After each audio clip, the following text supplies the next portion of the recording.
Imagine a world where armies marched for weeks across vast plains, weighed down by armor, slowed by wagons, and chained to the limits of supply lines. Now picture, on that same horizon, a dust storm rising, a storm not of nature, but of horsemen. Thousands of riders, lean and fast, each carrying multiple bows, quivers bristling with arrows, and leading spare horses so that no man or mount ever grew too weary. They came not as lumbering legions, but as a whirlwind, striking, vanishing, and returning again with deadly precision. This was not just cavalry. This was the engine of conquest behind the largest continuous land empire the world has ever seen. This was the Mongol Cavalry, the most feared horsemen in history. From the windswept steppes of Mongolia, where survival demanded toughness and skill, arose a people for whom the horse was not merely an animal, but a lifeline, a partner, and a weapon. By the time a Mongol child could walk, they could also ride. By the time they were 10, they could shoot a bow from horseback at full gallop, their aim as steady as if they stood on solid ground. Every boy was raised as a warrior, every girl as resilient as the land itself. To outsiders, these nomads seemed like wanderers, primitive, even savage. But in reality, they were honing the deadliest cavalry force the medieval world had ever seen. The secret was not just in their skill, but in their way of life. The steppe forged them. It was a land too harsh for crops, too vast for cities, and too unforgiving for the weak. To survive, the Mongols depended on their herds. Sheep, goats, and above all, their horses. Each warrior owned several, switching mounts mid-ride so no horse ever tired. This gave the Mongols a range and speed no other army could match. Where European knights relied on heavy chargers weighed down by armor, the Mongols rode small, sturdy steppe ponies that could endure freezing winters, gallop tirelessly across open plains, and survive on the barest grass. In the endless dance of mobility, the Mongols were unmatched. And then came the bow, the weapon that made their cavalry legendary. Unlike the longbows of Europe or the crossbows of China, the Mongols wielded the composite bow, a masterpiece of steppe engineering made from wood, horn, and sinew. It was small enough to use from horseback, yet powerful enough to pierce armor at long range. A Mongol horse archer could fire accurately while galloping at full speed, twisting in the saddle to shoot forward, sideways, or even backward during a retreat. Imagine the terror of fighting an enemy that never stopped moving, never let you catch them, and rained arrows on you from every angle. But the Mongol cavalry was not merely a mob of riders. Under the leadership of Genghis Khan, they became a machine of precision and discipline. He organized his armies into strict units of tens, hundreds, thousands, and tens of thousands. Every man knew his place. Every unit could act independently or as part of a greater whole. They communicated across the battlefield with signals, flags, drums, and horns, coordinating maneuvers with speed that stunned their enemies. To the foes of the Mongols, it seemed as if one mind commanded the entire army, shifting like a single living creature. And with that discipline came strategy. The Mongols mastered the art of deception. They would feign retreat, luring their enemies into pursuit only to wheel around and strike with devastating force. They would circle their foes, firing arrows until the enemy was exhausted, then charge in with lances and sabers to finish the job. They combined the lightning strike of cavalry with the patience of hunters, wearing down enemies who never quite understood what was happening until it was too late. Perhaps most terrifying was their use of psychological warfare. They understood that fear could kill faster than swords. When the Mongols arrived, stories of their ruthlessness always rode ahead of them. Entire cities surrendered without a fight, preferring submission to destruction. And when resistance was met, the punishment was absolute. Massacres so total that survivors spread tales of horror far and wide. To fight the Mongols was not only to risk defeat on the battlefield, but annihilation itself. And yet, behind this terror was also a calculated logic. Surrender, and you lived. Resist, and you perished. It was a brutal, but effective, form of control. But the genius of the Mongol cavalry was not just in destruction, it was in adaptability. The Mongols absorbed new technologies and tactics wherever they went. From the Chinese, they learned siegecraft, bringing engineers and machines to smash through fortified walls. From the Persians, they adopted advanced military strategies. From the steppe, they kept their unmatched speed and mobility. Wherever they went, they blended the best of the old with the innovations of the new, creating a war machine that no single kingdom, empire, or army could withstand. Imagine being a knight of medieval Europe, proud, armored, trained to fight in close combat, and then facing an enemy that refused to meet you head-on, that circled you like wolves, that turned the battlefield into a moving storm. Imagine marching your army for days, only to be harassed by invisible foes who struck at night, vanished by dawn, and left you exhausted, starving, and broken long before the real battle began. This was the reality of fighting the Mongols. And so, in the 13th century, under the leadership of Genghis Khan and his successors, the Mongol cavalry swept across Asia, the Middle East, and into Europe. They shattered kingdoms, toppled dynasties, and carved an empire that stretched from the Pacific Ocean to the gates of Hungary. No force of their time could match them. The secret was not a single weapon, nor a single tactic. It was the fusion of culture, discipline, skill, and fear, a system built from the ground up to dominate the battlefield. To this day, historians still marvel at how a scattered people of herders and nomads rose to become the most feared warriors in history. It was not luck, it was not chance, it was the horse. It was the bow. It was the discipline of men, forged by a harsh land and united under one vision. And it was the understanding that mobility and fear could conquer what sheer numbers could not. The Mongol cavalry did more than win battles. They rewrote the rules of war. They showed the world that speed, precision, and adaptability could topple even the mightiest empires. And their legacy still echoes in the tactics of modern warfare today. So when we speak of history's most feared cavalry, we are not just talking about soldiers on horseback. We are talking about an unstoppable force, born of the steppe, perfected by discipline, and unleashed upon the world with a fury that has never been forgotten. This is the story of how the Mongol Empire created the most feared cavalry in history.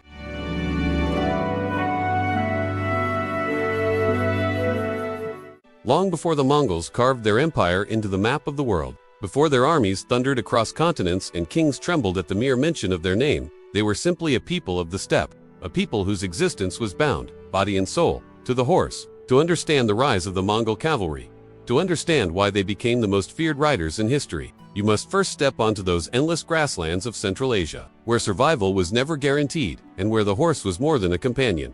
It was life itself. The Mongolian steppe is a vast, harsh land, stretching horizon to horizon, with few trees to shelter against the wind and bitter winters that froze the earth solid. It is a place of extremes, blistering summers, bone-cracking cold, and storms that could sweep across the plains in minutes. To live here meant to adapt or to perish. Agriculture was impossible. The soil and climate offered little for farming. Cities could not grow, and fortresses could not stand. Instead, survival depended on mobility, on the herding of animals, and most of all, on mastery of the horse. From the moment a Mongol child could stand, they were placed on the back of a pony. Riding was not a skill learned later in life, like in other cultures, but an extension of childhood itself. To be Mongol was to ride. A boy of 4 could control a horse with skill that astonished foreign travelers. By the age of 10, he could ride without saddle or stirrups, guiding his mount across the roughest terrain, as if the animal were part of his own body. The horse became not merely a tool, but a second pair of legs, a living partner in every hunt, every journey, every battle. Daily life revolved around the herds. Families moved with the seasons, following the grasslands that sustained their sheep, goats, camels, and above all, horses. Every household might own dozens, sometimes hundreds of them. These horses were small by the standards of other civilizations. Stocky steppe ponies, rarely taller than 5 feet at the shoulder. Yet they were astonishingly tough. They could survive on frozen grass during winter, dig through snow to find food, and go days without water. Their endurance was unmatched. A Mongol warrior never had just one horse, he had many. On campaign, he would ride one while others followed, ready to be swapped at any moment. By rotating horses, the Mongol rider could cover distances that no other cavalry in the world could dream of. Armies that thought themselves safe behind mountains or deserts discovered too late that the Mongols could cross those barriers in days. But the horse was more than a mount. It was food, clothing, and even shelter. Mare's milk was fermented into arag, a staple drink rich in calories. The blood of a horse could be drawn painlessly from its neck and drunk during times of hunger, sustaining a rider when supplies failed. The hide became clothing. The sinews became bowstrings, and the dung became fuel for fires, when wood was nowhere to be found. Every part of the horse had its use. It was no exaggeration to say that the Mongol way of life was impossible without them.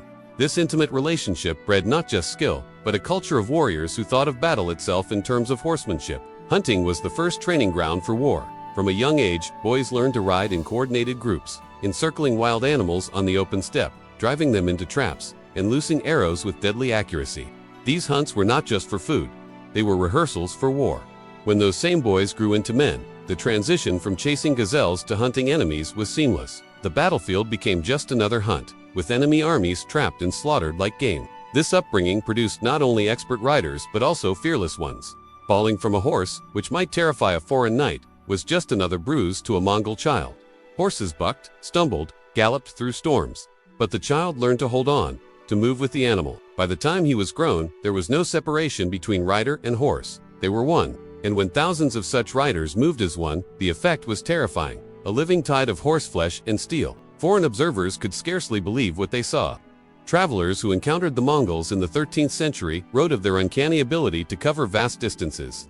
They described armies appearing seemingly out of nowhere, striking with speed, and then vanishing back into the steppe before a counterattack could even be organized. This was not magic. It was the result of a lifetime on horseback, of endurance bred into both man and beast, and of a culture that demanded mobility in every aspect of life. The reliance on multiple horses per warrior gave the Mongols an almost supernatural endurance. A single knight in Europe depended on one warhorse, an animal bred for power, clad in armor but prone to exhaustion if pushed too far. The Mongol warrior, by contrast, had 4, 5, sometimes even 10 mounts. When one tired, he simply leaped onto another, leaving the weary horse to trot alongside until it recovered. This constant rotation meant that an army could ride day and night, covering up to 100 miles in a single day if needed. Such mobility was unheard of in the medieval world. To their enemies, the Mongols did not march, they flew.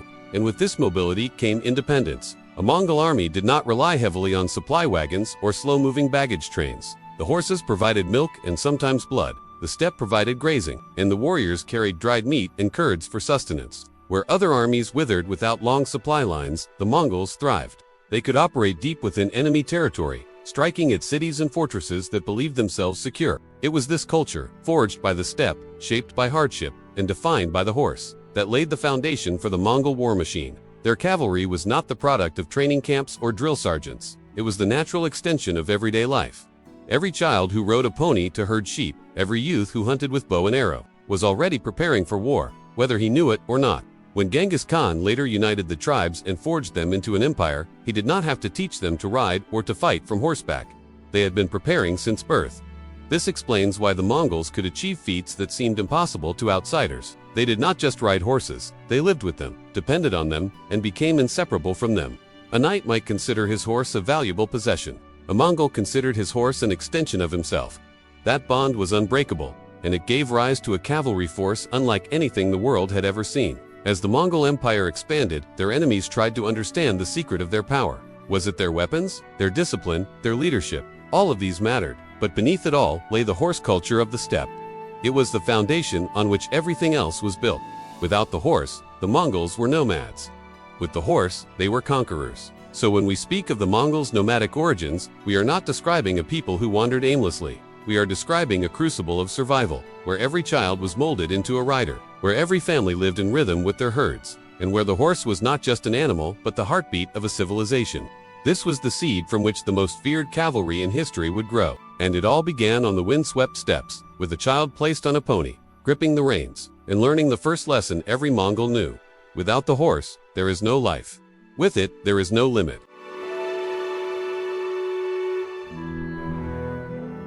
If the horse was the beating heart of the Mongol warrior, then the bow was its soul, a weapon that transformed the Mongol rider from a skilled horseman into the deadliest cavalryman the world had ever seen. The combination of horse and bow created a force so fast, so precise, and so relentless that armies across Asia and Europe found themselves helpless against it. To face the Mongols was not only to battle horsemen, it was to fight a storm of arrows that never ceased, never slowed, and never missed. The bow itself was unlike any weapon wielded by the armies of Europe or the Middle East. The Mongols used the composite bow, a masterpiece of steppe craftsmanship, made from layers of wood, horn, and sinew, carefully glued together and cured for months. It was small enough to be used from horseback, yet powerful enough to pierce armor at great distances. Where the longbow of England required tall, strong archers and could not be wielded effectively from the saddle, the Mongol bow was compact and devastating. At a draw weight of up to 160 pounds, it could send an arrow more than 300 yards with lethal force. And it was just the bow's power that made it deadly. It was the skill of the rider who used it. From childhood, Mongols trained not only to ride but to shoot from horseback. It was one thing to draw and fire a bow on foot. It was another to do so at full gallop, with the world rushing past in a blur, with the ground shaking beneath pounding hooves, and with the rider himself turning, twisting, and shifting in the saddle. Yet the Mongols mastered it. They could shoot forward, sideways, and most astonishingly backward, while pretending to retreat. No direction was beyond their reach. This ability gave rise to one of the Mongols' most infamous tactics, the feigned retreat. An enemy army, thinking it had finally driven the Mongols into flight, would chase after them, believing victory was at hand. But even in retreat, the Mongols continued to fire, loosing arrows backward with deadly precision, cutting down pursuers one by one. Then, when the enemy was disorganized, breathless, and strung out across the field, The Mongols would wheel around in perfect unison, unleash a fresh storm of arrows, and charge with lances to finish the job. To fall for the trick once was disastrous. To fall for it twice was fatal. Contemporary chroniclers often struggled to capture what it was like to face the Mongol horse archers. One Persian historian wrote that their arrows fell like rain, blotting out the sun, while a European chronicler compared them to swarms of locusts, darkening the sky and devouring all before them. This was not exaggeration. The Mongol warrior carried multiple quivers, often holding 60 arrows or more. Each was crafted for different purposes. Lighter arrows for distance, heavier ones for piercing armor, and even whistling arrows for signaling or terror. When hundreds of riders loosed at once, the sound was a thunderclap, followed by a deadly hail that could decimate infantry formations long before swords ever clashed. What made this even more terrifying was the constant mobility of the Mongols. Unlike foot archers, who had to plant themselves to aim, the Mongol cavalry never stopped moving. They circled their prey, showering arrows as they galloped around, creating confusion and exhaustion. Heavily armored knights, trained to fight in close combat, often found themselves unable to even reach the enemy. They were harassed, taunted, and weakened until the moment came for the Mongols to strike in full force. It was like being hunted by predators who circled endlessly, attacking at will, never allowing their prey to rest. Psychologically, this had a devastating effect. The sight of an enemy that never stopped moving, never stood still, and never ran out of arrows was enough to break the will of even the most disciplined troops. Soldiers described the horror of being picked off one by one, their comrades falling beside them without ever laying a sword on the enemy. The Mongols understood this fear. They wielded it like a weapon. They wanted their enemies to feel helpless, to feel hunted, to believe that no matter what they did, death would come for them on wings of horsehair and bowstring. This mastery of horse archery was not accidental. It was the result of generations of practice embedded into Mongol culture. Boys trained by shooting small targets from horseback, often learning to hit objects while their mounts galloped at full speed.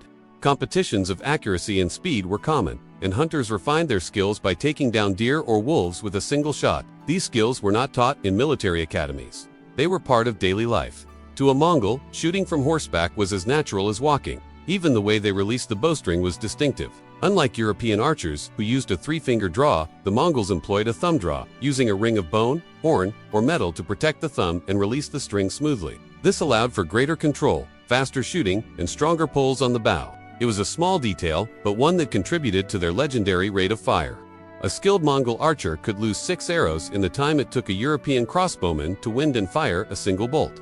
On the battlefield, this meant that the Mongols dictated the pace of combat. If they wanted to engage, they rained arrows from a distance, softening their foes before closing in. If they wanted to retreat, they loosed arrows while falling back, bleeding their enemy of strength while conserving their own. If they wanted to annihilate, they combined relentless arrow fire with sudden cavalry charges, overwhelming their enemies with shock and speed. Every arrow was part of a strategy, every shot calculated to maximize confusion and despair. To the Mongols, the bow was not just a weapon, it was a symbol of their identity. Genghis Khan himself declared that the bow was one of the sacred objects of the steppe, a tool that bound together the traditions of hunting, warfare, and survival. When armies across the world faced Mongol archers, they were not just facing trained soldiers. They were facing an entire culture of riders who had lived and breathed archery since birth. And so, as their empire expanded, the legend of the Mongol horse archers spread like wildfire. In China, they shattered mighty dynasties. In Persia, they swept aside armies many times their size. In Europe, knights in shining armor found themselves helpless before the whirlwind of arrows. Everywhere they went, the story was the same. No wall was high enough, no army strong enough, no knight brave enough to withstand the relentless storm of Mongol archery. The genius of the Mongols was that they never let their enemies fight the kind of battle they wanted. Heavily armored infantry wanted to clash in formation. The Mongols refused. Knights wanted to charge in glorious combat. The Mongols vanished before they could strike, and when those enemies were exhausted, frustrated, and broken, the Mongols returned in force, their bows singing death across the field. It is no wonder that contemporaries described the Mongol cavalry as demons on horseback, or that entire kingdoms surrendered without a fight rather than face them in open battle. For the Mongols had combined the speed of the horse with the precision of the bow to create something greater than either alone. They had created a weapon of terror, of destruction, and of absolute dominance. In the end, it was not just their numbers, their discipline, or their leadership that made the Mongols unstoppable. It was this: the mastery of horse archery, a skill born in childhood, perfected in hunts, and unleashed in war. A skill that allowed them to strike like lightning, disappear like smoke, and return again before their enemies even knew what had happened. A skill that made the Mongol cavalry the most feared force in history. If the bow gave the Mongols their sting, and the horse gave them their strength, then it was mobility and endurance that gave them their wings. More than any weapon or tactic, it was the ability of the Mongol cavalry to move with astonishing speed, across distances that seemed impossible, that turned them from nomadic raiders into conquerors of empires. To their enemies, they did not march like men. They appeared like storms, crossing deserts, mountains, and frozen rivers with a swiftness that seemed supernatural. Armies that believed themselves safe behind distance or terrain soon discovered that nowhere was beyond the reach of the Mongols. From the heart of the steppe, Mongol armies could ride 100 miles in a single day. To put this in perspective, most medieval armies considered 20 miles a strenuous day's march. A knight's warhorse, heavily armored and poorly suited to long travel, might manage 30 miles before collapsing from exhaustion. But a Mongol army, it could cover distances 5 times greater, and then still have the strength to fight upon arrival. The secret was not brute strength but endurance, multiplied by the use of remount horses. Each Mongol warrior typically traveled with 3, 4, sometimes even 5 horses. They rotated between them throughout the day, never overtaxing a single animal. While one horse galloped, another trotted, and the others followed unburdened, grazing on the endless grasses of the steppe. By the time a rider switched mounts, the previous horse had already begun to recover. This system allowed the Mongols to maintain a relentless pace without ever exhausting their mounts. In essence, one man became not just a rider, but the commander of a personal squadron of horses, each one extending his reach and stamina. This mobility had profound consequences. It meant that Mongol armies did not need the cumbersome supply trains that slowed other medieval forces. They carried their sustenance with them: dried meat, fermented mare's milk, arag, and when necessary, the blood of their horses, drawn carefully without killing the animal. Their herds provided milk and meat, their horses provided transport, and the steppe itself provided grazing. Where other armies stalled without long supply lines, the Mongols thrived. They could campaign deep into enemy territory, far from home, sustained entirely by the mobility of their herds and their own endurance. To their enemies, this made the Mongols unpredictable and terrifying. A kingdom might think itself secure because weeks of marching lay between its borders and the steppe, but the Mongols covered those distances in days. Cities that expected months to prepare suddenly found Mongol scouts outside their walls. Armies that gathered slowly, believing they had time, discovered that the war had already begun. This ability to move faster than news itself gave the Mongols a constant advantage. By the time rumors of their advance spread, the Mongols were already there. And it wasn't just speed, it was the element of surprise that mobility created. The Mongols struck where they were least expected. They crossed frozen rivers in winter, using the ice as roads. They traversed deserts thought impassable, carrying dried food and living off their herds. They climbed mountains with paths known only to herders, appearing on the other side like phantoms. Entire empires built their defenses around natural barriers: rivers, mountains, forests, and deserts. But the Mongols did not respect such boundaries. Their endurance made every barrier permeable, every fortress vulnerable, every refuge temporary. Imagine being a soldier in the 13th century, stationed at a remote outpost. Your commanders assure you that the enemy is months away, perhaps hundreds of miles distant, and then, without warning, dust rises on the horizon. Scouts ride in with panic. The Mongols are here. Armies that should have had weeks to prepare were suddenly forced to fight or flee with only hours to spare. Panic spread not only from their arrows but from their speed. For how can you defend against an enemy that ignores the limits of time and distance? The endurance of the Mongol cavalry was not just physical, it was mental. These were riders hardened by the harsh realities of the steppe, where survival required long journeys in search of pasture, where storms forced entire families to move at a moment's notice, and where hardship was constant. To ride 100 miles in a day was not simply a military feat. It was an extension of daily life. Mongol warriors were accustomed to hardship: 2 days without rest, 2 nights under freezing skies, and to pushing their bodies beyond what most soldiers could endure. This endurance allowed the Mongols to wage long campaigns that broke their enemies. Their armies might resist for weeks, hoping the invaders would grow weary and retreat. But the Mongols did not tire. They pursued relentlessly across rivers, forests, and plains, until resistance crumbled. In battle, they wore their enemies down with endless mobility, circling, retreating, advancing again, never giving rest, never offering a clear strike. Over days and weeks, this pressure crushed morale and drained strength, leaving opponents exhausted before the decisive blow was ever delivered. One of the clearest examples of Mongol mobility came during the invasions of Khwarezmia in 1219. The Shah of Khwarezm, confident in the vast distances and deserts that separated his kingdom from the Mongols, underestimated their endurance. He believed no army could cross such harsh terrain, yet Genghis Khan's forces did exactly that. They split into multiple columns, each moving with astonishing speed, each appearing where least expected. Cities hundreds of miles apart fell in quick succession, their defenders bewildered by how fast the enemy had arrived. The Shah's armies could not regroup in time. His kingdom was crushed not only by Mongol ferocity, but by their unparalleled mobility. Even in Europe, this speed left a lasting scar. In 1241, Mongol forces struck into Poland and Hungary. European knights, trained for slow, deliberate campaigns, found themselves outmaneuvered at every turn.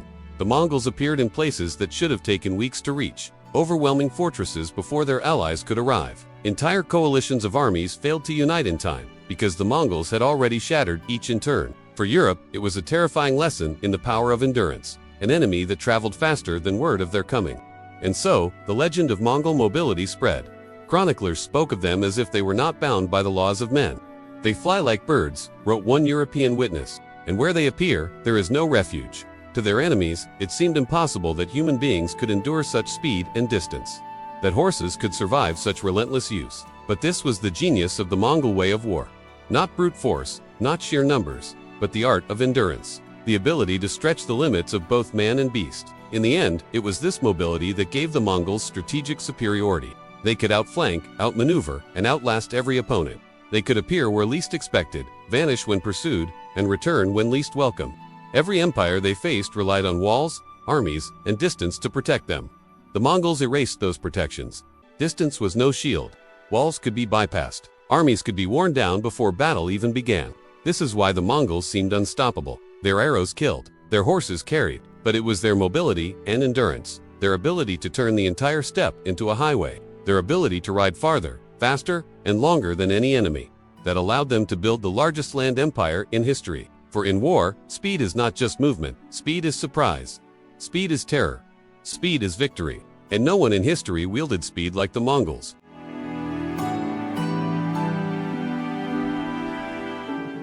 The Mongol cavalry was not simply a swarm of horsemen galloping chaotically across the battlefield. Their power did not lie only in their speed or the deadliness of their arrows, but in the iron discipline and intricate organization that bound them together.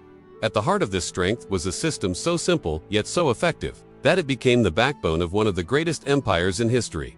The decimal organization. The Mongols divided their armies into units of tens, hundreds, thousands, and tens of thousands.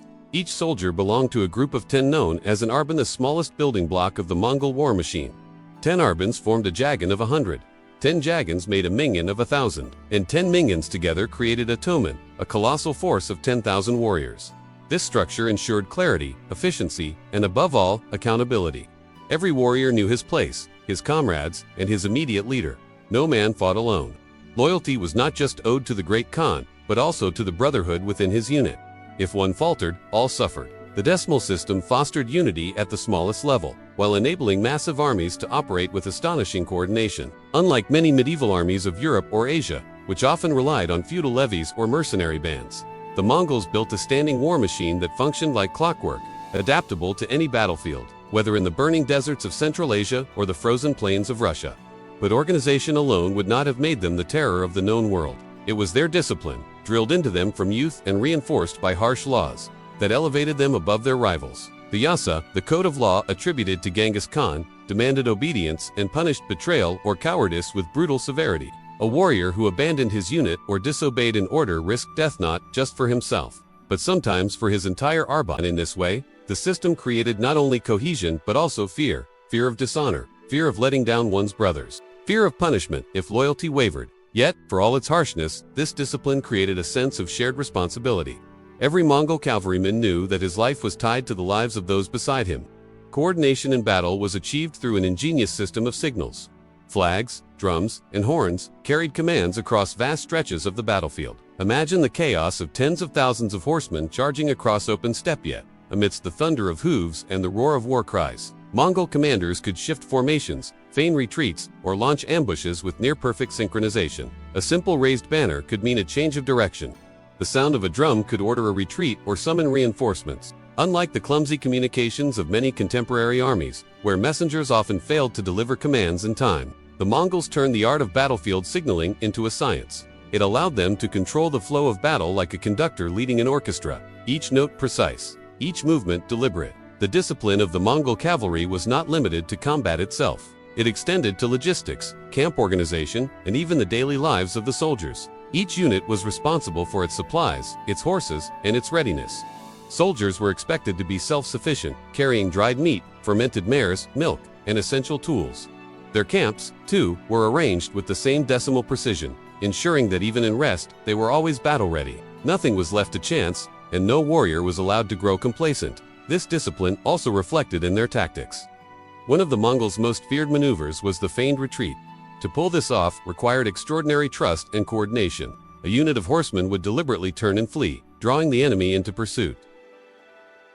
But rather than a rout, it was a carefully staged trap. At a signal, the retreating Mongols would wheel around, unleash a storm of arrows, and rejoin hidden reserves waiting to encircle the unsuspecting enemy. Such tactics demanded discipline of the highest order. If even a few warriors panicked or failed to hold formation, the deception would collapse. Yet the Mongols perfected it, turning their discipline into a weapon as deadly as any sword. Equally impressive was the loyalty that bound Mongol soldiers to their commanders. Leaders were often chosen not solely for noble birth, but for merit, bravery, and skill. This meritocracy ensured that men followed commanders they respected and trusted, not simply those born into power. A general who proved himself in battle could rise from humble origins to lead thousands. The result was an army led by capable, battle-hardened officers who understood the men under them and commanded with both authority and respect. When comparing Mongol organization to their enemies, the contrast is striking.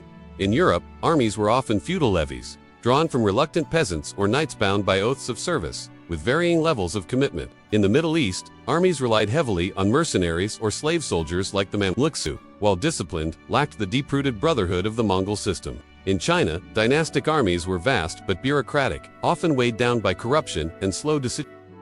Against all these foes, the Mongols stood out as a razor-sharp instrument of war, fast, flexible, loyal, and ruthlessly disciplined.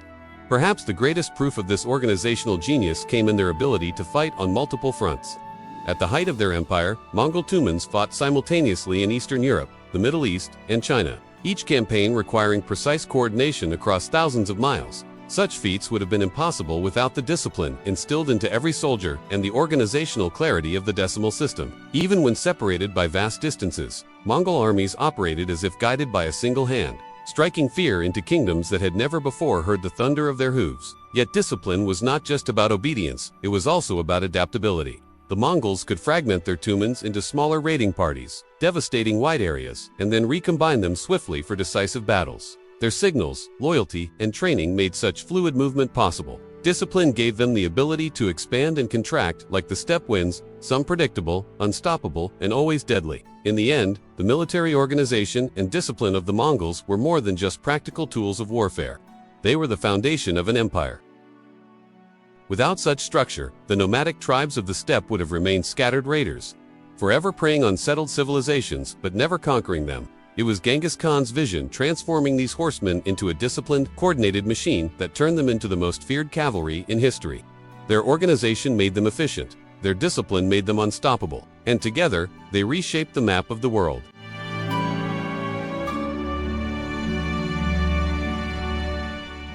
The Mongols were not only masters of speed, endurance, and archery, they were also masters of the mind. If their cavalry was the sword, then psychological warfare was the invisible hand that wielded it. They understood something that many empires never fully grasped, that victory was not always won on the battlefield, but in the minds of their enemies, long before the clash of steel even began. Through deception, fear, and the careful crafting of reputation, the Mongols shattered the will of kingdoms before a single arrow was loosed. One of their most notorious tactics was the fake retreat, a maneuver that turned the chaos of battle into a carefully choreographed trap. To the untrained eye, it looked like panic. The Mongols would clash with an enemy force, then suddenly break ranks, turning their horses and fleeing as if they had lost their nerve. Their foes, believing they had the upper hand, would give chase, abandoning their formations in the heat of triumph. But this was exactly what the Mongols wanted. Once the enemy was stretched thin, disorganized, and far from their defensive position, the Mongols would wheel around, releasing volleys of arrows into the scattered ranks. The hunters suddenly became the hunted, and what looked like a rout became a massacre. This tactic was used repeatedly against armies across Eurasia, from the seasoned knights of Europe to the disciplined ranks of China. The brilliance lay not only in the military execution, but in the psychological manipulation. The enemy was not just outmaneuvered, they were tricked into engineering their own destruction. But deception was only one part of the psychological arsenal. The Mongols also cultivated an aura of terror that preceded them like a shadow. Word of their brutality spread faster than their horses could ride, and that was saying something. Entire towns and cities surrendered without a fight simply because they had heard stories of Mongol vengeance. When cities resisted, the consequences were devastating, sometimes annihilation, sometimes enslavement, always a lesson to others. The Mongols made examples of those who defied them, ensuring that the next target thought twice before resisting. This wasn't random cruelty, it was strategy. By burning one city to the ground, they could conquer 10 without lifting a sword. Fear became a weapon as powerful as any bow or blade. The Mongols also understood the power of spectacle in war. After conquering a city, they often spared a few survivors not out of mercy, but to spread tales of horror. These survivors became unwilling messengers, carrying the legend of Mongol ruthlessness to the next city down the road. Imagine being a ruler, hearing stories that entire populations had been erased, that armies larger than your own had been crushed in days, and that resistance meant certain death. Would you take up arms, or would you open your gates and pray for mercy? This was the psychological battlefield where the Mongols thrived, turning rumor into submission and submission into empire. Even their use of the fake retreat carried an element of psychological devastation beyond the battlefield. Armies that fell victim to it were left humiliated, their commanders disgraced, their soldiers broken in spirit. How do you fight an enemy who can make you believe you are winning, only to reveal it was all an illusion? It wasn't just the body that the Mongols sought to destroy, it was the will to resist. Their methods of terror extended beyond immediate warfare. They used symbols, signals, and deliberate acts of intimidation to control populations. They might drive captured enemies before their armies to absorb the first blows of battle, demoralizing both those forced to fight and those who faced them. They might light hundreds of campfires at night to make their forces appear far larger than they were, convincing enemy scouts that resistance was hopeless. The Mongols knew that fear magnified their numbers, multiplied their power, and broke down defenses long before the siege engines rolled into place. This combination of deception, intimidation, and reputation was revolutionary in its effectiveness. Psychological warfare allowed the Mongols to conserve their strength, striking only when necessary and avoiding costly battles. It also reinforced their image as an unstoppable force of nature. People did not just see the Mongols as another army. They saw them as inevitable, as something closer to a storm than to men on horseback. And when an enemy begins to think resistance is futile, they have already lost. Perhaps the most terrifying aspect of Mongol psychological warfare was its calculated precision. Their reputation for cruelty wasn't mindless slaughter, it was carefully orchestrated policy. They spared cities that surrendered quickly, rewarding submission with relative leniency, but those who resisted were destroyed utterly. This created a psychological contrast. Surrender equaled survival, defiance equaled extinction. Rulers across Asia and Europe were faced with an impossible choice: fight and die, or yield and live. Many chose the latter, not because they lacked armies or fortifications, but because the Mongols had already conquered them in spirit. Even the strongest warriors could not escape the reach of fear. Knights in Europe, who prided themselves on honor and valor, found themselves shaken by the Mongols' tactics. Warriors in the Middle East, hardened by centuries of conflict, crumbled under the weight of Mongol terror. The Chinese dynasties, with their walls, armies, and wealth, were not immune either. Fear united all these diverse cultures under one reality: the Mongols were different. The Mongols were inevitable. The Mongols were terrifying. In the end, psychological warfare was more than just a tactic for the Mongols, it was the glue that held their empire together. Their cavalry could ride vast distances, their archery could decimate armies, their organization could coordinate massive forces, but without fear, their enemies might have resisted longer, harder, and more effectively. It was fear that opened city gates, fear that made armies falter, and fear that spread their legend across continents. The Mongols understood that war was not only about killing Badatet, was about breaking spirits, and in that realm, they were unmatched. So when we look back on the Mongol cavalry, we often think of their speed, their endurance, and their deadly accuracy with the bow. But perhaps their greatest weapon was invisible, silent, and inconsistent. It was the dread that rode ahead of them, the whisper of destruction carried on the wind. Psychological warfare turned battles into victories before they began, and it transformed the Mongols into not just conquerors of land, but conquerors of the human mind.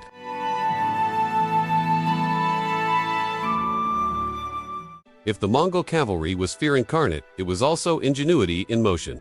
One of the defining characteristics that set the Mongols apart from every other force in history was their strategic adaptability. They did not cling rigidly to tradition. They did not rely solely on the bow, the horse, or brute strength. Instead, they observed, learned, and incorporated the best technologies, tactics, and knowledge from every land they conquered. This ability to adapt, to absorb the strengths of others while retaining their own unique advantages, made them virtually unstoppable across the diverse terrains of Eurasia. The Mongols were born of the steppe, a land of open plains and rolling hills. where mobility and endurance were paramount. But when they ventured into cities, deserts, mountains, or walled fortresses, they encountered challenges that demanded innovation. Unlike armies that insisted on fighting in the manner they knew, the Mongols studied their enemies, borrowing ideas and transforming them to suit their own style of warfare. Siege engines from China, catapults from Persia, mining techniques from the Middle East. All of these became part of the Mongol arsenal, seamlessly integrated with their lightning-fast cavalry tactics. This technological adoption was not mere imitation, it was mastery. Mongols learned to build and operate trebuchets, capable of hurling enormous stones at fortress walls. They employed engineers captured from conquered cities to teach them the nuances of construction and design. Yet even as they wielded these heavy machines, they combined them with the mobility of the steppe. Siege crews could be moved rapidly, walls breached quickly, and fortified cities fell faster than anyone imagined possible. While other armies struggled to adapt traditional siege warfare to new regions, the Mongols reshaped it, making it compatible with their unparalleled speed and coordination. Flexibility extended beyond technology. The Mongols were masters at adjusting tactics to terrain and circumstance.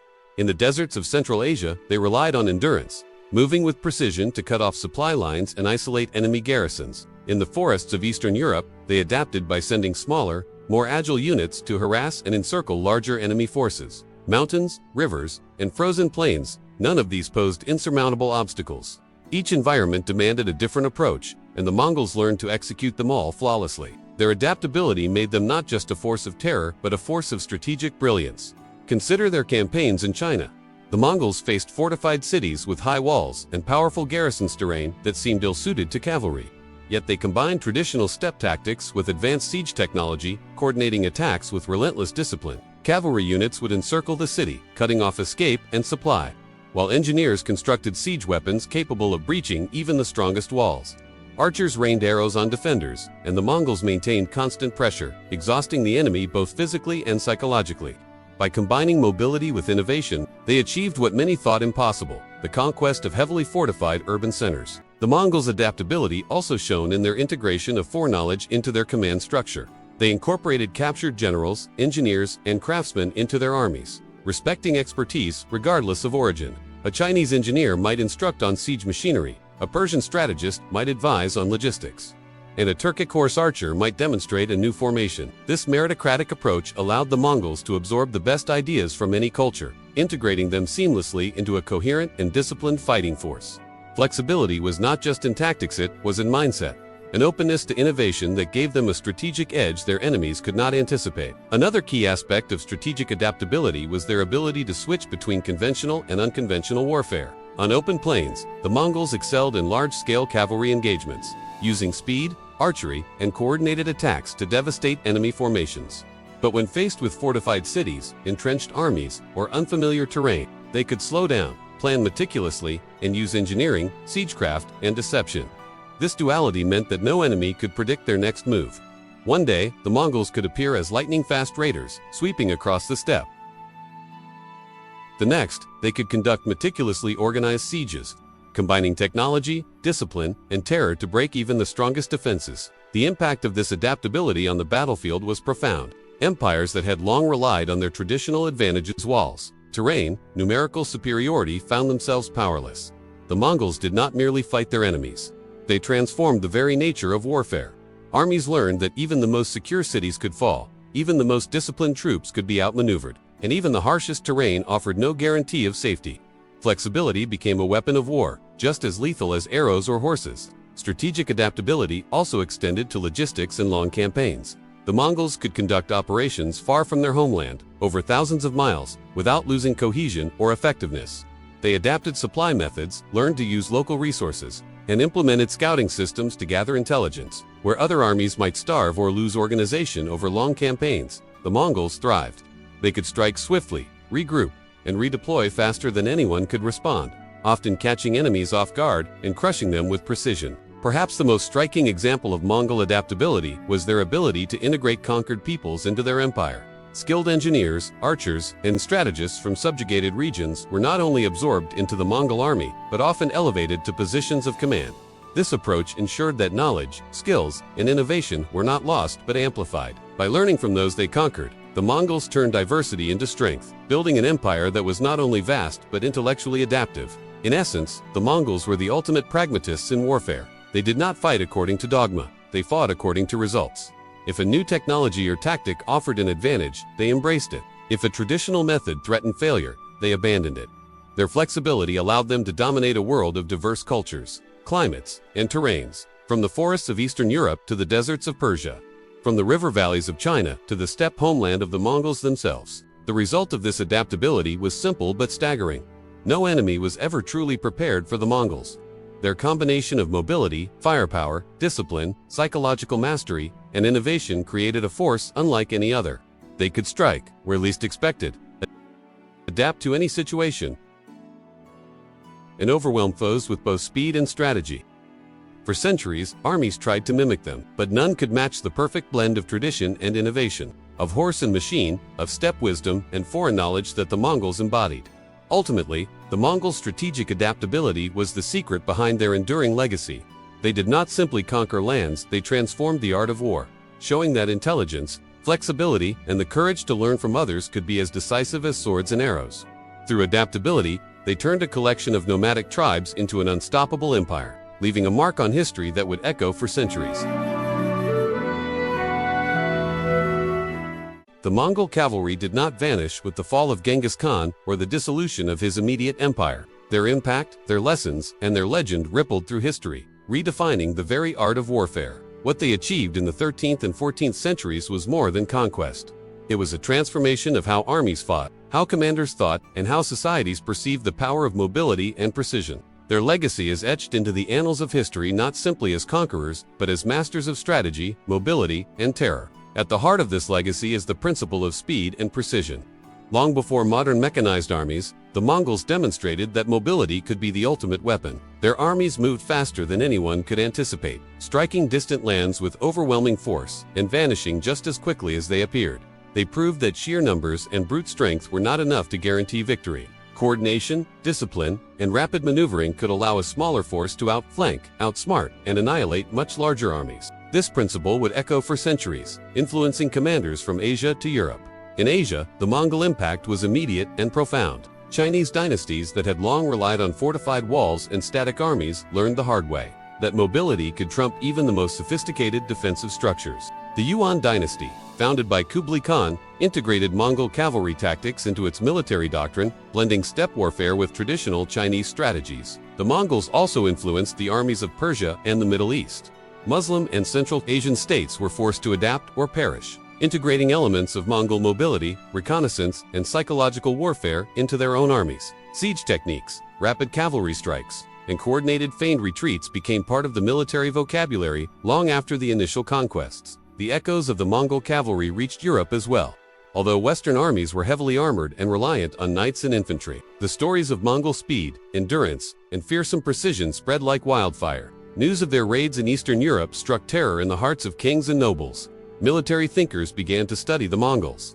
Attempting to replicate their tactics within the constraints of European warfare, cavalry formations, scouting networks, and psychological manipulation became more prominent in European military thought, influenced in part by the Mongol example. In a sense, the Mongols were a bridge bringing lessons from the vast Eurasian steppe into the consciousness of European strategists. Centuries before modern warfare would codify similar principles. One of the most lasting aspects of their legacy is the concept of the highly disciplined, organized, and adaptable cavalry force. Before the Mongols, many armies were fragmented, reliant on feudal levies, or bound by rigid traditions. The Mongol system decimal organization, strict loyalty, merit-based leadership, and adaptive strategists set a new standard. Generals and kings across continents studied these systems, realizing that discipline, combined with flexibility, could multiply the effectiveness of an army many times over. The Mongols demonstrated that a well-coordinated, mobile force could overcome obstacles that brute force alone could not, inspiring changes in military structures for centuries to come. The psychological dimension of the Mongol cavalry also left an indelible mark. Their use of terror as a weapon through reputation, feigned retreats, and brutal efficiency remains a case study in the power of perception in warfare. By demonstrating that fear could be leveraged to avoid unnecessary bloodshed, the Mongols influenced how armies approached the delicate balance between intimidation and combat. The idea that reputation and psychological pressure could be as decisive as swords and arrows reshaped the mindset of commanders far beyond the steppes, beyond tactics and strategy. The Mongol cavalry's endurance and mobility inspired innovations in logistics and campaign planning. The ability to travel hundreds of miles per day, maintain the health of horses through remounts, and sustain armies far from their home territory forced other powers to reconsider how they organized supplies, scouting, and communication. In many ways, the Mongols were precursors to modern operational warfare, demonstrating that rapid, coordinated movement could be as critical as individual battles. The legacy of the Mongol cavalry is also cultural. Across Asia, Europe, and the Middle East, the Mongols became symbols of unstoppable power, their riders immortalized in chronicles, poems, and legends. They were remembered not only as conquerors, but as embodiments of the ultimate horseman, skilled, disciplined, and ruthless. Tales of their speed, endurance, and archery accuracy spread across continents, inspiring awe and caution in equal measure. To this day, Mongol horse archers are remembered as some of the deadliest mounted warriors in history, a benchmark against which cavalry from other eras are measured. Perhaps most importantly, the Mongol cavalry demonstrated the value of adaptability and innovation. They did not rely solely on tradition. They borrowed technologies and tactics from the peoples they conquered, blending them seamlessly with steppe warfare principles. This combination of inherited wisdom and native expertise allowed them to conquer a variety of terrains, from open plains to fortified cities, deserts to mountains, showing that a flexible, intelligent force could overcome nearly any obstacle. This lesson resonates far beyond history, providing enduring insight into how innovation, adaptability, and strategic thinking can redefine the balance of power. In the grand sweep of history, the Mongol cavalry is more than just a military phenomenon. They reshaped political boundaries, influenced economies, and connected cultures across continents. Their campaigns paved trade routes, spread technologies, and even influenced the movement of ideas, all while demonstrating the unmatched potency of a fast, disciplined, and adaptable mounted army. Their horses carried not just warriors, but the seeds of transformation, leaving footprints that historians and strategists study to this day. In conclusion, the Mongol cavalry's legacy is multidimensional. They redefined medieval warfare, demonstrated the effectiveness of speed, precision, and coordination, and influenced generations of armies across Asia, Europe, and the Middle East. They are remembered not merely for the empires they conquered, but for the profound lessons they imparted about mobility, strategy, discipline, and psychological warfare. From the open steppes of Mongolia to the fortified cities of Europe and the deserts of Persia, the Mongols left an imprint that would endure long after the dust of their conquests had settled. The Mongol cavalry reminds us that warfare is not only about numbers or weaponry, it is about strategy, adaptability, and the human spirit. And in this, they were unparalleled, earning their place in history as the deadliest horsemen the world has ever seen. The Mongol cavalry was more than just a force of horsemen, they were a revolution in warfare. Through unmatched speed, deadly accuracy, relentless endurance, iron discipline, and strategic brilliance, they reshaped the world of medieval combat. Their legacy stretches far beyond the battlefield, influencing armies, empires, and military thinkers for centuries. From the open steppes of Mongolia to the cities of Europe and the Middle East, they left an indelible mark on history, remembered as the deadliest and most feared cavalry the world has ever known. The story of the Mongols teaches us that innovation, adaptability, and discipline can turn the smallest forces into unstoppable power. Their lessons continue to inspire military strategy, leadership, and the understanding that speed, coordination, and psychological mastery often outweigh sheer numbers. As we reflect on their legacy, it's clear that the Mongol cavalry was not just an army, it was a force that changed the course of history forever.